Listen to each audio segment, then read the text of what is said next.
Hi, welcome to Play It Loud. I was there.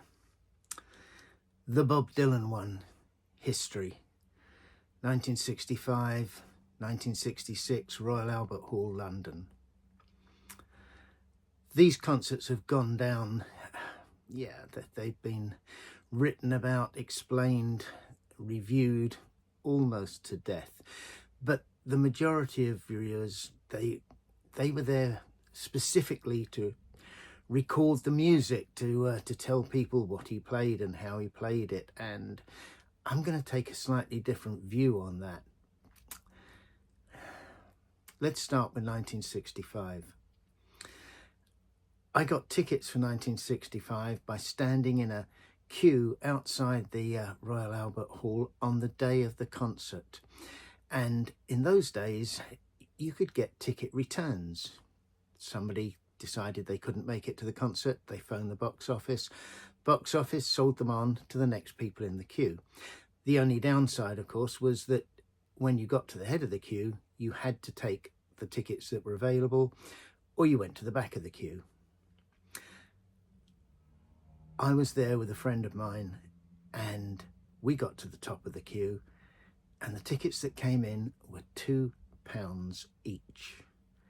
In 1965, and I'm 15 years old, and I don't earn £2 doing a daily job on a Saturday over a couple of weeks. This is an awful lot of money. Fortunately, the person I was with, they were at work, and he said, "Nah, we'll pay." And he paid for mine, and over the next 3 months, I had to pay him back. The upside is that we were second row from the front, right at the front of the stage, not more than 10 meters from Dylan when he came on stage. And it wouldn't be wrong to say that this concert changed my life. I'd heard Freewheeling Bob Dylan, somebody had lent it to me earlier. I'd heard Another Side Of, and they'd made a big difference. So, cut to the chase. Dylan comes on. I've seen Dylan maybe 40 times plus over the last number of years, but this one, Dylan was friendly, he was outgoing, he was clearly enjoying himself, he was laughing, he was talking to the audience. He came out in, I think, a black jacket, jeans, black Cuban high heel boots, acoustic guitar, stood up there and had a great couple of hours, and I think he would have said the same thing as well. Of those tracks that he played, I think he started with Times Are A-Changing, but the track I remember most, which I don't think he ever released, was If You Gotta Go, covered later by Manfred Mann. It was funny. He was funny. He played tracks off of forthcoming albums, particularly off of Bring It All Back Home. And I think he played a track off of Highway 61. I haven't looked it up. He played stuff we didn't know. And you could clearly hear every syllable, every lyric. And it was fabulous. It was a wonderful concert and, yeah, life-changing. Let's move on a year to 1966. In 1966, we had to get tickets in advance, and these weren't so good. The tickets that we got were way back from the centre pit at the Albert Hall, and we were quite away from the stage. In those days, they've got no screens, and to be fair, the sound wasn't that clever either. The Albert Hall had a reputation for, you got your money's worth. If you weren't in the pit, you heard everything at least 3 times. Dylan's come on, as I recall, in a sort of brown suit, and he didn't sound anything like as happy as the year before. The first acoustic set was really good. He, again, played tracks that we hadn't heard. He played tracks off of Blonde on Blonde, which wouldn't come out for another month or so. He played, I think, Visions of Joanna, I can't remember, 4th time round. He played a number of tracks that we hadn't heard. And again, you could hear the lyrics clearly and it was captivating. I don't think he was enjoying himself as much as the previous year, but he came on, he did the set, he left. There's an interval, I don't know, 20 minutes, half an hour. He's come back on, and as you probably know from the record, he's immediately started with the band, and the sound was dreadful. And I venture to suggest that the sound isn't that much better on subsequent LP releases, CD releases, streaming of that particular Royal Albert Hall concert. You couldn't hear what Dylan was singing, and the majority of people there, me included, wanted to hear the lyrics. We wanted to understand what he was talking about, and we couldn't, because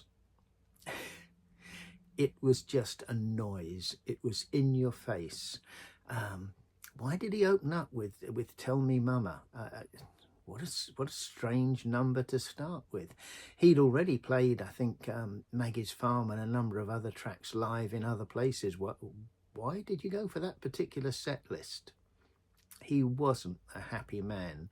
His whole demure was different from the year before. It wasn't the Dylan that, up until that point, I'd come to love. When you hear people booing, you might say to yourself, they're having a go because he's electric. Just possibly they were having a go because they couldn't hear what he was singing, and because, frankly, the sound was really poor. So, Dylan's 64, 65, and what should you be listening to? Now, I'll get those out now. For 65, this one's easy. The new film has, I think, propelled freewheeling Bob Dylan into the top 15, top 20 streamed albums. But I'd go for this one. Times Are A-Changing did change. In fact, that track almost changed the world. It was an anthem for people of my age and a bit older.